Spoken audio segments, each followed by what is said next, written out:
País que cobra cada día mayor importancia a la ciudad unida y vestida por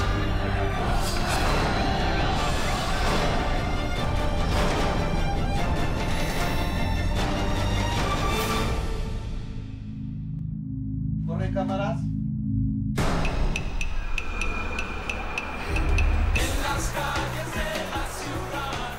Los 80s estaban por terminarse.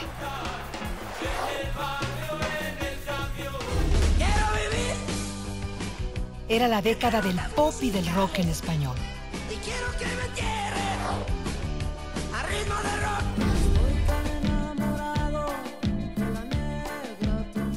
Los Caifanes le cantaban a la Negra Tomasa.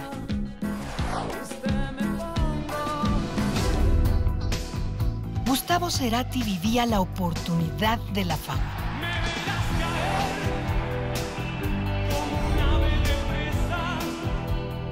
Habitaba con su Soda Stereo la ciudad de la furia.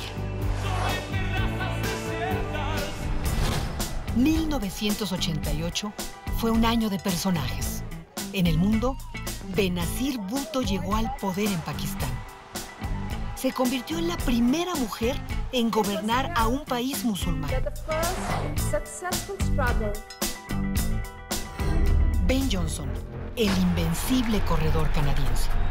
El dopaje, su ruina. Lo llevó a perder la medalla de oro de los Juegos Olímpicos de Seúl.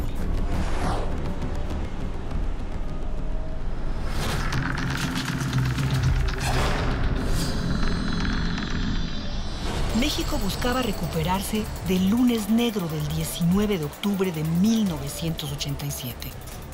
Las bolsas de valores en el mundo se habían desplomado. El país tenía la deuda externa más grande de su historia y una inflación de 150%. La economía había llegado al punto del caos. Pero el país sumaba un nuevo paquete de problemas: la elección presidencial. La noche del 6 de julio de 1988, muchos ánimos estaban encendidos. ¿Ese día no hubo fraude? El personaje central, un hombre, Cuauhtémoc Cárdenas, nacido en el núcleo del poder, que representaba las esperanzas de cambio del movimiento de izquierda representado por Heberto Castillo y Manuel Cloutier, de la derecha.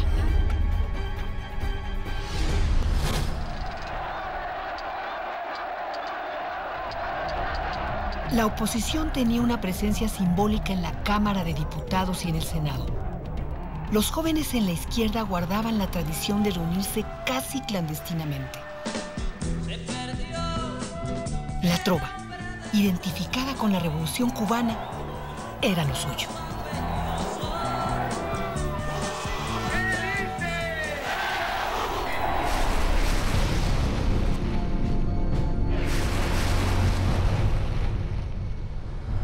La crisis se había desatado.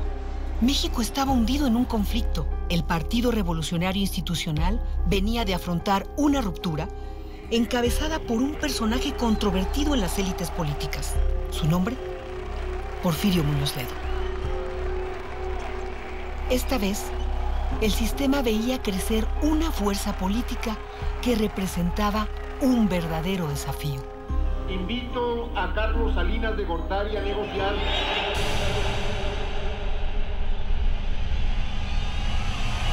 Hagámoslo públicamente. 1988, miércoles 6 de julio, la madrugada de un largo día. Una nueva ley electoral fue el preámbulo de los comicios federales más cuidados de la historia.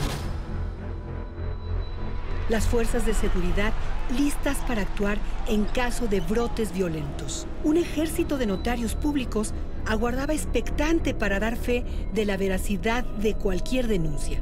Todo tenía que documentarse para que fuera creíble. Era la primera vez que en México una elección presidencial ocurría a mitad de la semana. 8 de la mañana. Se instalaban las casillas. Muchas vigiladas hasta por 30 personas que representaban a alguna organización civil o partido político. La desconfianza estaba en el ambiente. La afluencia de votantes era copiosa y ordenada. Hacia el mediodía, los rumores, los señalamientos, las acusaciones mutuas, las denuncias, electores que no aparecían en el padrón, tinta que no era indeleble, grupos numerosos de personas llegando a los centros de votación, boletas tiradas en barrancos y terrenos baldíos. En un basurero que se encontraba aproximadamente a 50 metros del local del Comité Distrital Electoral, fue encontrado un paquete con documentación perteneciente a la sección 023 del municipio San Miguel Totolapa. 6 de la tarde. La incertidumbre tensaba los nervios. Los teléfonos sonaban incesantemente en la Comisión Federal Electoral. También en los cuarteles de los candidatos a la presidencia. ¿La razón? No había resultados preliminares. Afuera de varias casillas, ciudadanos protestaban por los resultados que arrojaban las actas. No existían los conteos rápidos, tampoco las encuestas de salida, mucho menos Internet, ni Facebook, ni Twitter. No había resultados oficiales que informar. La prensa se quejaba del silencio. Al mismo tiempo, reunión urgente en casa del panista Luis H. Álvarez. Los candidatos Rosario Ibarra, Manuel Cloutier y Cuauhtémoc Cárdenas, junto con Porfirio Muñoz Ledo, Carlos Castillo Peraza y Diego Fernández de Ceballos, redactaban un documento, el llamado a la legalidad, donde protestaban por las fallas técnicas que para la oposición escondían un fraude. Al final, no fue así. Carlos Salinas de Gortari ganó por amplio margen, 50.35% de los votos. Cuauhtémoc Cárdenas, 31.12%. El documento de protesta lo recibió Manuel Bartlett, entonces secretario de Gobernación y después, irónicamente, personaje de la izquierda. Más allá de lo que él ha declarado de que él no fue responsable directamente de las decisiones del 88, que fueron otros los que manipularon los números electorales, que hubo un sistema paralelo de conteo, cosa que estuvo ocultado desde luego a los partidos de la oposición. Pero me parece que él, si bien puedo aceptar que él no es responsable de las decisiones, me parece que sabe muchas cosas que hasta este momento no ha dicho. Ojalá en algún momento él decidiera contar lo que sabe, simplemente lo que sabe. Sería muy bueno para la historia. La historia demuestra que los errores políticos siempre se pagan. El pueblo y la historia no perdonan. El actual régimen va a pagar este 6 de julio el error de haberse entregado a intereses extraños y contrarios a los del pueblo mexicano. No tengo rencores con nadie. Las decisiones las he tomado yo. Posiblemente algo de lo bueno que haya yo hecho puede ser por ser hijo de quien soy, pero los errores son exclusivamente míos. Cuauhtémoc Cárdenas Solórzano conoce los rincones más escondidos del poder. Nació 7 meses antes de que su padre, el general Lázaro Cárdenas del Río, tomara posesión como presidente de México. Desde esa edad, conocía los privilegios de vivir en la residencia presidencial. En primer lugar, que no me esperaban, que llegué como un mes antes. Entonces no había cuna, no estaban preparados para recibirme. Echaron mano de una caja de un abrigo y ahí fue donde primero me colocaron. Seguramente al poco tiempo, a los pocos días o al día siguiente llegó una cuna y pues ya me movieron de ubicación. Mi primer recuerdo es seguramente jugando o recorriendo los jardines de Los Pinos. Yo salí de Los Pinos cumplidos los 6 años, pero tengo algunos recuerdos anteriores, desde luego. La alberca que había ahí de agua muy fría, helada. Después hubo una alberca pequeña donde se calentaba el agua y donde nos metíamos mis amigos y yo. Había unas pequeñas caballerizas. Recuerdo que había un estanque con patos, con algunos cisnes. Normalmente pues había que levantarse temprano para ir a la escuela. Yo creo que desde muy niño me doy cuenta que mi padre no era que tenía una condición especial.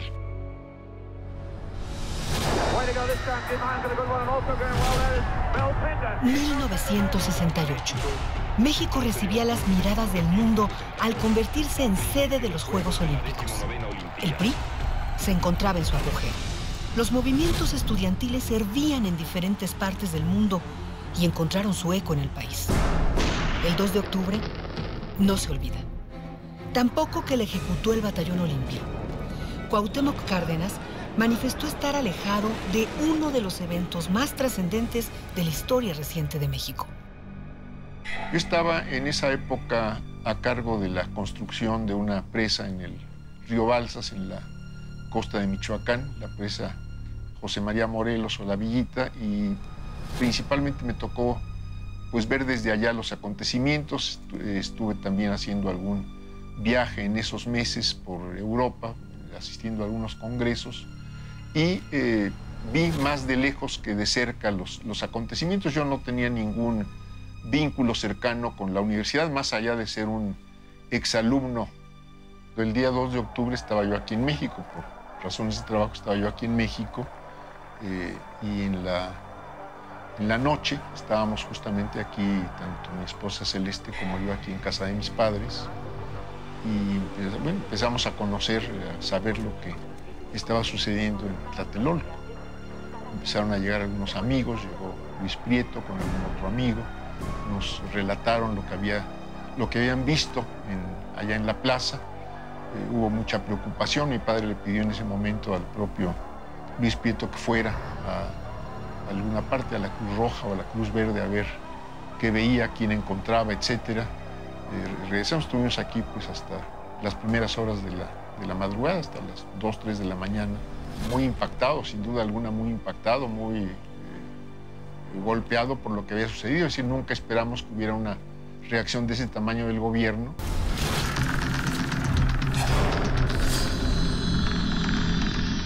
Heberto Castillo, líder histórico de la izquierda, ingeniero civil de profesión, creador de la técnica de la tridilosa que sustituye a las traves y losas de las construcciones convencionales, lo que permite grandes ahorros en concreto y acero.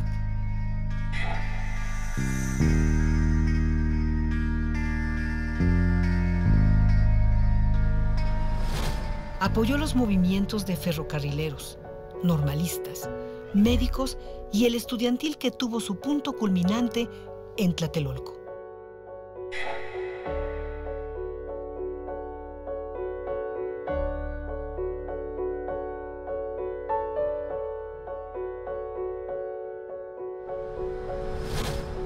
En 1987 formó el Partido Mexicano Socialista. Me dio clases en 5º año de ingeniería. Nos conocimos por coincidir con ciertas ideas que por estar en la escuela de ingenieros. Él era anterior a mí. Cuando yo entré a primer año, él ya empezaba a dar clases. Lo invitábamos con frecuencia aquí a casa, venía a casa como muchos de mis amigos, con su esposa, sus hijos. En esta oficina estuvieron, me acuerdo todavía, entre otros, Amalia García, Manuel Terrazas. Me plantearon la posibilidad de que yo contendiera dentro de la elección interna que estaba organizando el PMS. Estábamos todavía en la corriente democrática, estábamos luchando por la democratización del PRI en aquella época, y les dije yo que mientras no concluyera el proceso dentro del partido en el que estábamos en aquella época, pues yo no podía tomar ninguna decisión, que les agradecía mucho que pensaran que yo podía buscar la candidatura del PMS, pero que yo seguiría dentro de la corriente democrática hasta llegar al final. Hacia finales del mes de mayo del 88 hubo algún discurso mío en que yo llamé a la unidad. Estaba yo en Zamora, Michoacán, y pues sin esperarlo hubo una reacción por parte del PMS, nos buscaron, y en esos mismos días hubo las primeras reuniones en casa de Gilberto Rincón Gallardo. Estuvimos principalmente Porfirio Muñoz Ledo y yo, platicando con Gilberto, en otros momentos con el propio Eberto, hasta que se convino primero unificar una propuesta programática y después la declinación de Eberto como candidato. Personaje emblemático que decidió entregar a su amigo, al hijo del Tata Cárdenas, su capital político. Declinó su candidatura como la mejor oportunidad para que creciera la izquierda. Este paso que damos no es para declinar compromisos. Este paso que damos es para sumar fuerzas con un hermano de lucha de hace mucho tiempo. Es para sumar fuerzas con Cuauhtémoc Cárdenas para juntos cumplir todas las promesas que hemos hecho a este pueblo mexicano. 1984. Otro parteaguas. Mientras el mundo se globalizaba, en México la economía proclamaba bonanza, pero la pobreza crecía. Los terremotos de 1985 cobraron un alto saldo en vidas. La reconstrucción de la capital del país costó $7,000 millones. Tras el crack bursátil, se fugaron $35,000 millones. Había inconformidad ciudadana. Los movimientos políticos y sociales crecían. Un grupo de intelectuales y periodistas que habían decidido salir del diario 1+1 y anteriormente de Excelsior hicieron eco de todo eso. Así nació un medio que sirvió para expresar otros puntos de vista sobre la vida nacional. El periódico La Jornada. Sus fundadores: Carlos Payán, Carlos Monsiváis, Héctor Aguilar Camín, Federico Reyes Heroles, José María Pérez Gay, el obispo Samuel Ruiz, Alberto Barranco y Miguel Ángel Granados Chapa, entre otros. Aunque otros periódicos informaron sobre lo que hacía la oposición, ese diario se convirtió en el medio que siguió paso a paso la fundación del Frente Democrático Nacional. El mecanismo que unió a la tradicionalmente dividida izquierda mexicana. Su figura central, Cuauhtémoc Cárdenas, el hijo del general. Había oposición de las autoridades universitarias, no querían que hubiera la presencia de un candidato en los recintos, y yo dije, bueno, pues nosotros no estamos comprometiendo a la universidad como institución, no estamos llamando a la universidad como institución, yo estoy simplemente atendiendo a la invitación que universitarios, maestros, estudiantes, trabajadores están haciendo, y en ese sentido fue para mí el meeting más importante de la campaña. Con ustedes, compañeros universitarios, pues seguiremos activa y intensamente en la lucha. Estoy optimista. Primero, no había encuestas públicas, no había la costumbre de dar a conocer encuestas. Nosotros no teníamos ni para encuestas ni para nada que se le pareciera. La campaña se hizo pues de manera muy precaria en lo que hace a recursos. Pero algunas noches, un par de noches, 2, 3 noches, llegando yo a casa, me encontraba yo a una mujer joven, que me decía que su esposo me mandaba estas encuestas, que él trabajaba en la presidencia, y recuerdo que alguna de las últimas encuestas me daba a mí por arriba de los demás candidatos. La izquierda creó un movimiento social de dimensiones mayores. El equipo cercano a Cuauhtémoc Cárdenas operaba la estrategia opositora. Uno de esos personajes, Javier Obando. Este hombre era el responsable de coordinar y recibir la información de los votos de la elección presidencial. Es decir, de vigilar que cada boleta tachada en favor de Cuauhtémoc Cárdenas contara. No logró su cometido. Fue encontrado muerto junto con su secretario Román Gil 4 días antes. Él estaba a cargo de coordinar el recibir la información de la elección. Él había montado una red en cada uno de los 300 distritos electorales, donde de 2 personas distintas le tendrían que informar a otras tantas personas aquí en la Ciudad de México sobre los resultados que se estuvieran dando en cada uno de los distritos. Entonces, el único que sabía quiénes eran los que tendrían que mandar la información y quiénes eran los que tendrían que recibir esa información era él, y esto fue lo que robaron, lo único que robaron después de asesinar tanto a Javier Obando como a Román Gil. Yo estaba en Morelia, habíamos tenido el último mitin de la campaña en Pátzcuaro el día anterior, no como amenaza, no, más bien como un hecho ya de lo que estaban dispuestos a hacer y pues dispuestos a defender sus posiciones, costara lo que costara. El día previo a esa jornada electoral, si algo tenía encima Cárdenas, eran ojos, los de aliados y adversarios. Ese día, viniendo yo hacia acá, hacia la oficina de casa, de aquí de Polanco, pues nos empezó a seguir algún vehículo, me paré, lo encaré y le dije de qué se trataba, y me dijo, pues no, que era de protección. Le dije, pues déjenos mejor solos que mal acompañados. Sabían que era una actividad con ciertos riesgos, estaban dispuestos a compartirlos. Los hijos pues ya tenían en ese momento, pues eran adolescentes, sabíamos todos en lo que estábamos. Celeste evidentemente más consciente que nadie y más sensible que nadie.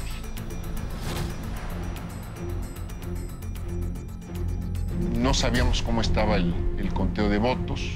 Se suspendió cuando se presentó aquella información sobre el distrito de Tula, fue cuando se cayó, de callarse y caerse el sistema, cuando Miguel de la Madrid ordena a su secretario de Gobernación que suspenda la información para que no vaya a pensarse que yo voy ganando la elección. Los datos y la información del Distrito Federal se tardara mucho más tiempo de lo previsto. Lo que sí supimos es que estaban pasando muchos atropellos, muchas irregularidades, robo de urnas, violencia, expulsión de los representantes del Frente Democrático de las casillas. Compartimos la información con Acción Nacional, particularmente con Manuel Cloutier, que pues, tenía reportes muy similares, con Rosario Ibarra del Partido Revolucionario de los Trabajadores, de candidata, y nos quedamos de reunir esa tarde, Porfirio Muñoz Ledo y yo, con Manuel Cloutier y gente de Acción Nacional.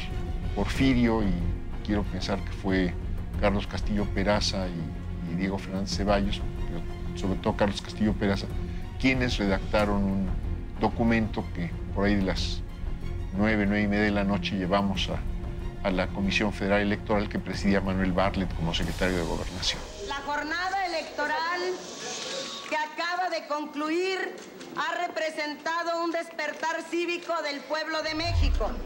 La respuesta del gobierno y de los agentes del partido oficial ha sido contraria a esta abrumadora demanda ciudadana. Hoy se ha puesto en evidencia la determinación del grupo gobernante de consumar una imposición a despecho de la voluntad popular. En caso de que no se restablezca de modo inequívoco la legalidad del proceso electoral, los candidatos a la presidencia de la República que suscribimos este documento no aceptaríamos los resultados ni reconoceríamos las autoridades que provinieran de hechos fraudulentos.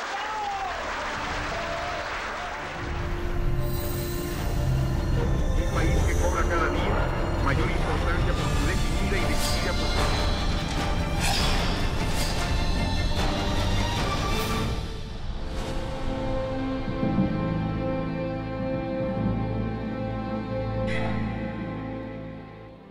El 19 de octubre de 1970, Cárdenas, el general, murió. A sus entonces 36 años, Cárdenas, el ingeniero, no tenía experiencia en puestos de elección popular, pero sí una pesada herencia política. Y el apellido del presidente expropiador del petróleo, el Tata, como lo llamaban afectuosamente miles de sus seguidores. lo someten a una operación en los primeros días del año de 1970. El doctor me dice que es, pues que es una cuestión grave, que posiblemente después de la operación puede haber ya un periodo de 6 meses, un año, cuando más de vida de mi padre. Yo siempre pensé que él superaba los problemas. Yo siempre lo había visto superar todo tipo de problemas, enfermedades, etc. Y a pesar de que pues, sabía cuál era la situación, yo siempre pensé que iba a superar también la enfermedad. Desafortunadamente, pues no fue así. El cáncer lo alcanzó y lo venció en octubre del propio 70.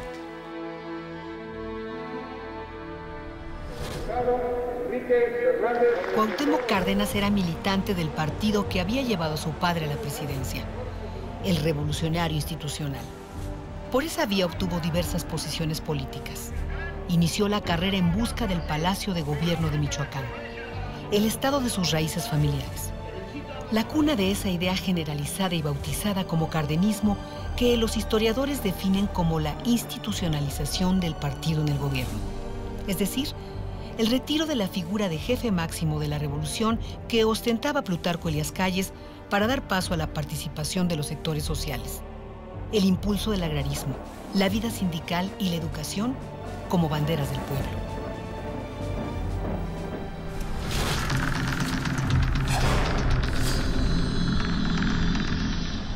Mi padre decía que no.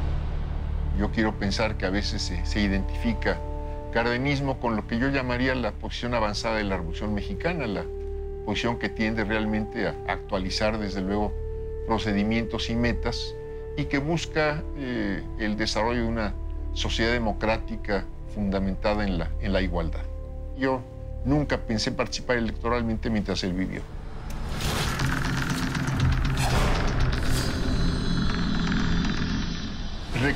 Reclamé en cuanto a que no había sido una decisión democrática la que finalmente se había tomado, y lo hice públicamente. La decisión fue por otro lado y hubo que asumirlo, pues si uno aceptaba las reglas del juego, había que aceptar las reglas del juego. Le pedí al licenciado López Portillo la posibilidad de estar más cerca de la actividad pues ejecutiva, llamémosle. Que conviene al país. Esa es la estructura a la que me he comprometido a defender como perro. Y me invitó a hacerme cargo de la Subsecretaría Forestal. Y estando en la Subsecretaría Forestal, pues no faltaron ya, cuando llegaron los tiempos, de amigos que se acercaban, que me invitaban a que pensara yo en participar como candidato a gobernador. Lo planteé al propio licenciado López Portillo, lo planteé en el partido en esa época, en el PRI, y pues al final de cuentas fui yo el candidato. Amigos y compañeros de todo el estado de Michoacán que se han congregado en esta reunión. Los vecinos, México y Estados Unidos, pasaban por una crisis muy delicada. ¿La causa? El narcotraficante más poderoso de esos años, Rafael Caro Quintero. La tensión creció aún más en 1985. El agente infiltrado de la agencia antidrogas estadounidense, Enrique Camarena Salazar, fue secuestrado el 7 de febrero. Las investigaciones revelaron que por orden del narco. El 5 de marzo, Camarena fue hallado muerto. El lugar, un rancho conocido como El Mareño, justo en el estado gobernado por Cárdenas. El Departamento de Estado norteamericano se inconformó por este hecho. Yo tenía cita ese día con el presidente de la Madrid, el día anterior, cuando se habían dado estos acontecimios en el Mareño. Yo voy a Morelia y hago un documento en que protesto por la presencia de fuerzas de Jalisco que entran a Michoacán sin pues, los avisos que legalmente tendrían que haber dado. Y esto se publica en varios diarios de aquí de la Ciudad de México. Esto no gustó al presidente de la Madrid, me canceló la cita. Hablé con el entonces secretario de Gobernación, con Manuel Bartlett. Me dijo, bueno, ¿por qué no nos dijiste qué estaba pasando? Le dije, bueno, pues porque estaba muy grave la situación en la zona.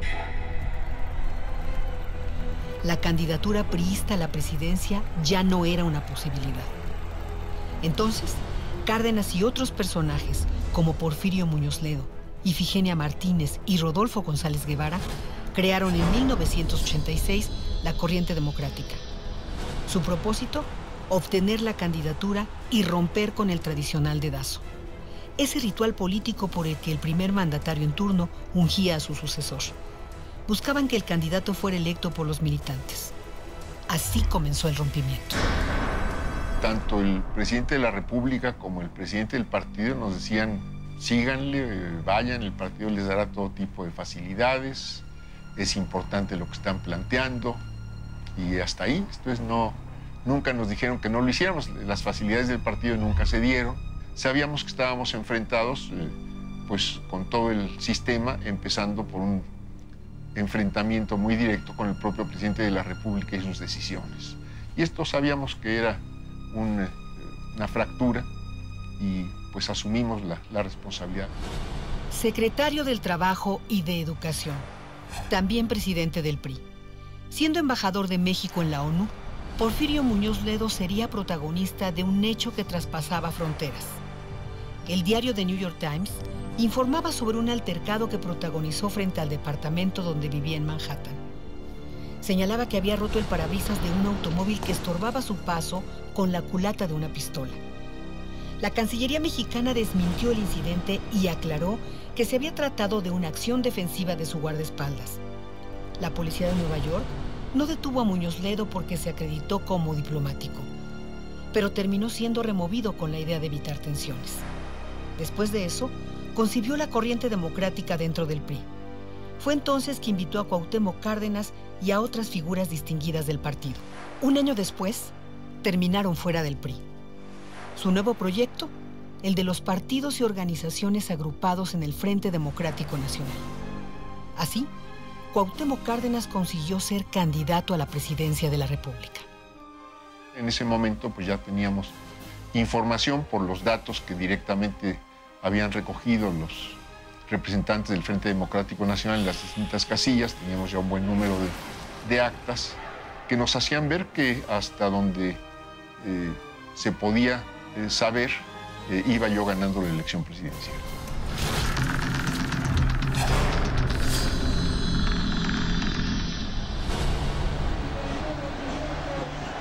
Oficialmente los seguidores de Cárdenas no eran mayoría, pero visiblemente eran al menos una minoría muy grande, también contestataria.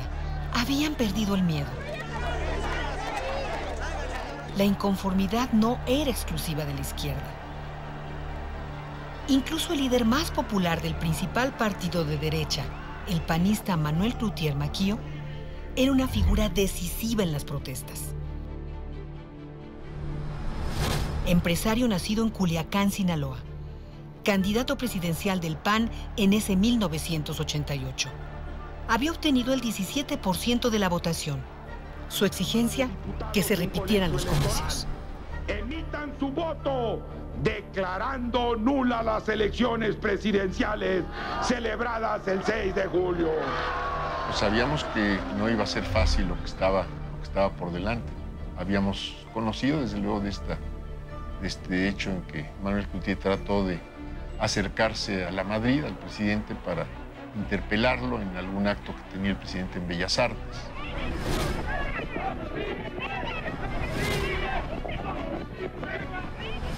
No le permitieron el acercarse, ya no digamos el acceso, sino el acercarse a Cloutier y a quienes lo acompañaban en esa ocasión.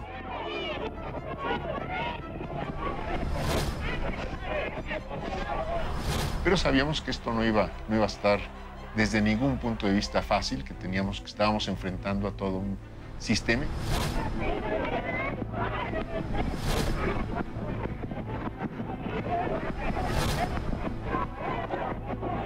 Desde luego combativo, hablamos en varias ocasiones.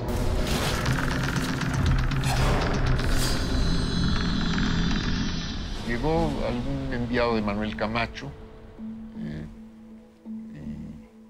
Yo acepté la reunión, acepté una reunión privada, hablamos de la situación, planteé en esa ocasión la posibilidad de limpiar la elección. Fue lo único que yo planteaba. Esto es, vamos a limpiar la elección. Hay maneras de hacerlo. Se puede hacer un muestreo. Si el muestreo muestra que hay irregularidades en lo que nos dicen las urnas, pues se hace un nuevo recuento de todas las urnas. Hubo varias ocasiones, en varios momentos en que Carlos Salinas preguntó ¿y qué quieres o qué planteas? Yo le dije, lo único que planteo pues, es que se limpie la elección. Seguramente esperaban pues, o más diputados o más senadores o no sé, cualquier otra concesión de carácter político o económico, no lo sé. Lo cierto es que la única respuesta que recibieron fue vamos a limpiar la elección. Protesto guardar y hacer guardar la Constitución política de los Estados Unidos mexicanos y las leyes que de ella emanen. Tras la ratificación de los datos que dieron el triunfo a Carlos Salinas de Gortari, Manuel Clouthier continuó su lucha política. Iniciada la nueva administración priista, presentó su gabinete alternativo para vigilar las acciones gubernamentales. El 1 de octubre de 1989, murió en un accidente automovilístico en la carretera México-Nogales.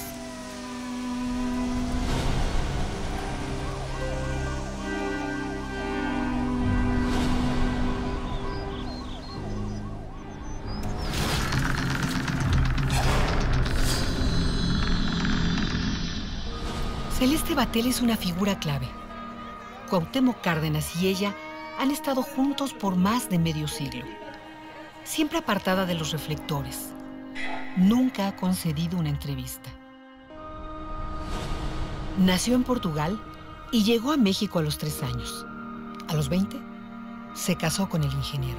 La conocí en una fiesta de una prima mía, que era compañera de ella en la escuela cuando ella estaba en los últimos años de la secundaria. Yo ya había terminado la carrera de ingeniería, ya estaba yo recibido y trabajando aquí en México. Y ahí la conocí, nos empezamos a tratar y duramos un par de años tratándonos, frecuentándonos, noviando y finalmente decidimos casarnos.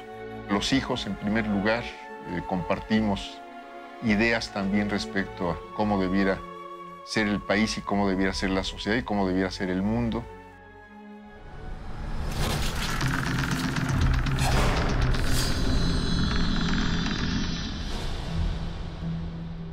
Había que renovar la estrategia, reinventar el movimiento, reagrupar a la izquierda.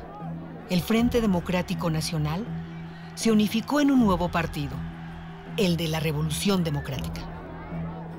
Recuperar el camino, principalmente el camino avanzado de la Revolución Mexicana, seguir luchando por el rescate de la soberanía, buscar la igualdad en todos los órdenes, esto es igualdad de oportunidades, políticas sociales que condujeran a una efectiva elevación de los niveles de vida en conjunto para la población, seguridad social, mejor educación, mejor salud, aprovechamiento de los recursos naturales del país para industrializarlo y para generar desarrollo efectivo en el país. Esta era la oferta que hacía el Frente Democrático.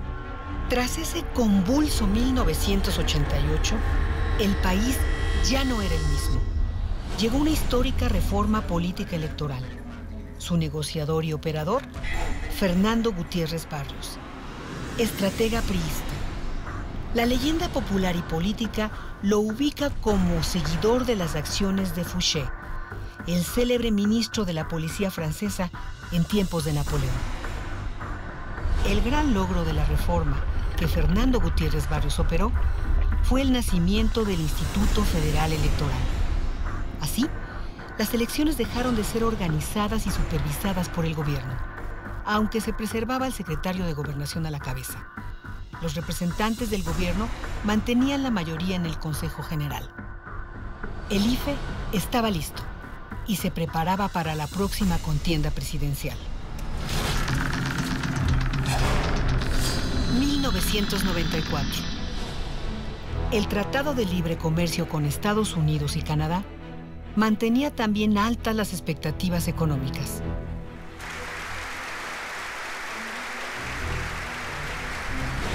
Cuauhtémoc Cárdenas se presentó nuevamente a la competencia. Esa elección también se desarrolló a la sombra del caos.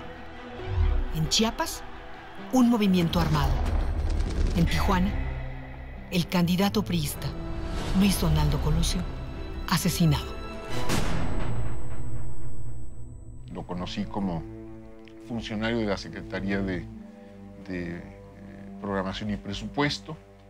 Poco lo traté, estando yo en el gobierno de Michoacán. Él tenía algún cargo en esa secretaría que tenía que ver con las delegaciones estatales. Después tuve algún encuentro con él cuando él estaba presidiendo el PRI. Ya estábamos nosotros en la oposición en esa época. Fue un hecho muy impactante. Movía toda la situación política del país. Decidimos en ese momento suspender la campaña, regresar a la Ciudad de México. Ernesto Zedillo fue ungido como sucesor en la candidatura priista. Economista por la Universidad de Yale, considerado por los priistas como un miembro del primer círculo de los llamados tecnócratas.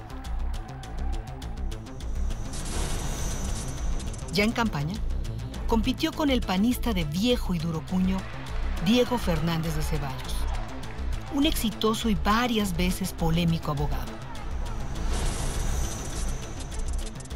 También con Cuauhtémoc Cárdenas, hijo del poder y de un liderazgo natural que aplicó desde la izquierda opositora. Los tres sostuvieron el primer debate presidencial difundido por televisión a todo el país. Democracia, el terminar con el régimen actual de partido de Estado, la recuperación de una economía productiva. Usted hoy sostiene en la oposición, con intransigencia democrática, que el gobierno debe de poner manos fuera de los procesos electorales. Pero usted hizo esta ley electoral en Michoacán, donde usted tenía el control de las elecciones. ¿Qué hubiera pasado si hace 6 años el señor Cárdenas, que no ganó, hubiese ganado? Y si hubiésemos tomado en nuestro país las políticas económicas que él ofrecía. En aquella época, también nació el Grupo San Ángel. Sus miembros, personajes con ideologías y militancias distintas. Carlos Fuentes, Jorge Castañeda, Carlos Monsiváis, Enrique Krause, Federico Reyes Heroles, Lorenzo Meyer, Elena Poniatowska, Santiago Krill, Laura Esquivel, Sergio Aguayo, Adolfo Aguilar Sincer, Vicente Fox y un largo y renombrado etcétera. Su propósito: vigilar que las elecciones fueran limpias y cuestionar a los candidatos sobre sus propuestas. Al final de esa jornada, pues, simplemente aceptar los resultados. Sabíamos que no había condiciones para ganar la elección, sabía que no había condiciones tampoco para objetar los resultados. Protesto, guardar y hacer guardar la Constitución Política de los Estados Unidos Mexicanos y las leyes que de ella emanen. Pero la segunda derrota electoral no detuvo las victorias políticas.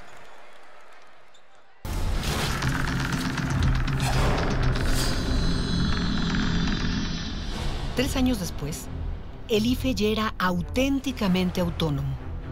Ya no estaba encabezado por el secretario de Gobernación, sino por un ciudadano independiente. Cuauhtémoc Cárdenas se convirtió en el primer gobernante electo de la capital mexicana, por amplio margen. Hemos ganado la ciudad, eso así apunta todo, y nos preparamos para ganar el 2000. Evidentemente este es el objetivo. En ese mismo 1997, el Partido Revolucionario Institucional perdió por primera vez la mayoría absoluta en el Congreso. La libertad de expresión entraba a una nueva era. Televisión Azteca fue la primera que abrió un espacio a Cárdenas, un líder de la oposición. Ingeniero, es un placer recibirlo nuevamente aquí en Hablemos Claro. Bienvenido, gracias, Lolita. Señor. Muy buenas noches. ¿Qué representa esto para usted? Representa primero una gran satisfacción, Lolita, y también un compromiso muy serio para trabajar por la ciudad, con la gente de la ciudad. Protesto guardar y hacer guardar la Constitución Política de los Estados Unidos Mexicanos, el Estatuto de Gobierno del Distrito Federal. Fue una elección donde yo diría que por primera vez se contaron bien los votos, donde hubo respeto a la decisión de los electores, donde no solo se ganó el Distrito Federal, esto puede haber sido más o menos importante. Yo creo que lo más importante es que cambia cualitativamente la calidad de las elecciones y se logra por primera vez que una de las cámaras del Congreso, en este caso la de diputados, no tenga una mayoría absoluta. Hay un cambio muy importante. Hay un cambio primero porque se da una primera apertura de medios que no se había tenido en ninguna otra elección. Segundo, porque se rompe esta relación de dependencia del Poder Legislativo respecto al Ejecutivo. Se pierde pues la mayoría absoluta.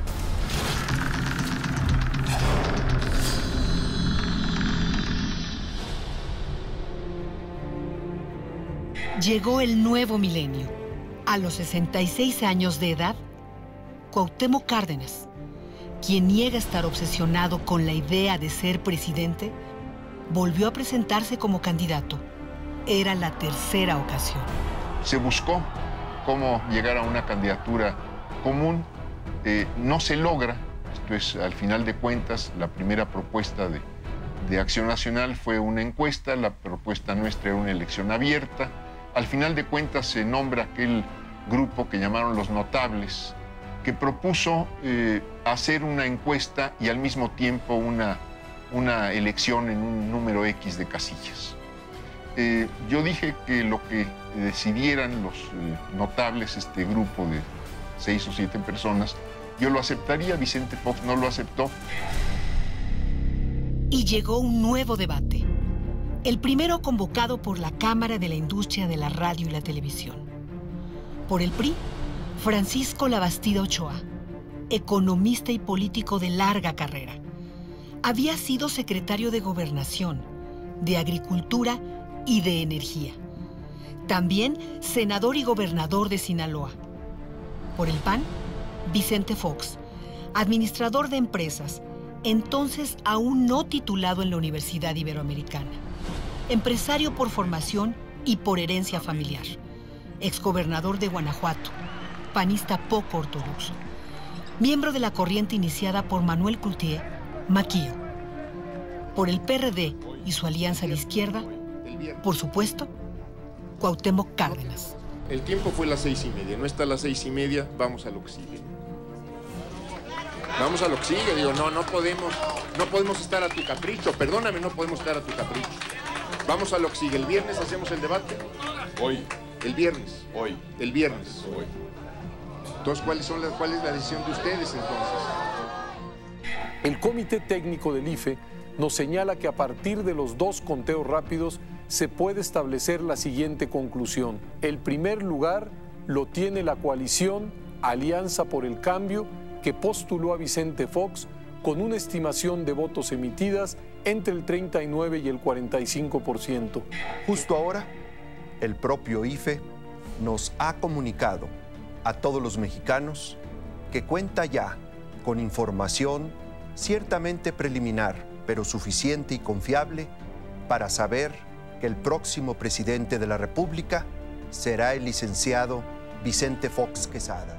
El 2000 fue el año en el que el PRI sufrió la más amarga de sus derrotas.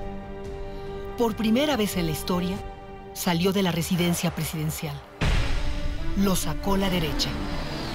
Pero Cárdenas, desde el tercer lugar, afirmaba con claridad que la izquierda había desempeñado un papel determinante. El desmantelamiento del régimen de partido de Estado.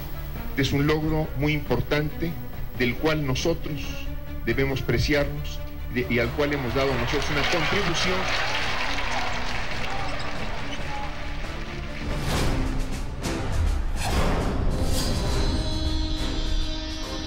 Yo veía que no, que vamos, que yo no iba a ganar la elección.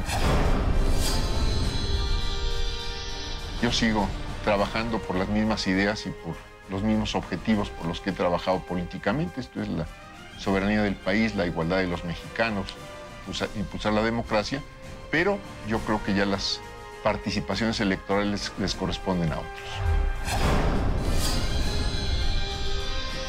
De ninguna manera, es una lucha larga, y así hay que entenderla. Los avances y victorias políticas no fueron sinónimo de buenas épocas para la izquierda.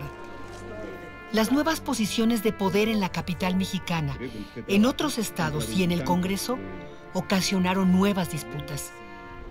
Las distintas corrientes que formaban el PRD iniciaron una lucha encarnizada por el control.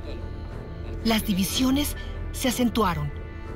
En 2005 llegaron dos personajes que años antes eran vistos como adversarios acérrimos. Manuel Bartlett, el secretario de Gobernación de la caída del sistema de 1988. También Manuel Camacho, operador político del gobierno de Carlos Salinas de Gortari. Entonces, Cuauhtémoc Cárdenas mostró su desacuerdo. Fue abucheado en una manifestación contra el desafuero de Andrés Manuel López Obrador. Y después, marginado de la carrera por la candidatura presidencial.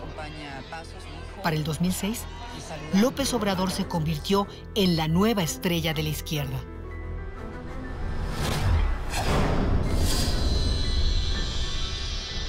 Nunca entendió qué quiere decir eso.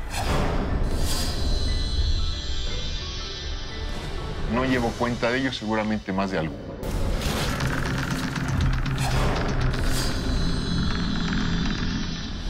Honrar, honra. Las senadoras y los senadores de las fuerzas políticas representadas en esta Cámara pueden sentirse satisfechos de haber tomado la decisión de otorgar esta medalla a Cuauhtémoc Cárdenas Solórzano. 2011. El honor y el reconocimiento.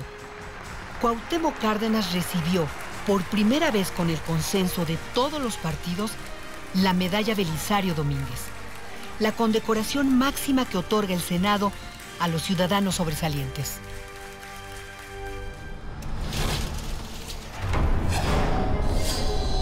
La última paradoja. El hombre que movió masas y conciencias, el que llevó a multitudes a ocasionar grandes cambios, fue agredido durante una marcha. Una protesta por la muerte de 43 estudiantes de la Escuela Normal de Ayotzinapa, en el estado de Guerrero. En 2014, renunció al partido que fundó, el PRD. Hoy está apartado de la vida partidista, pero no de la política.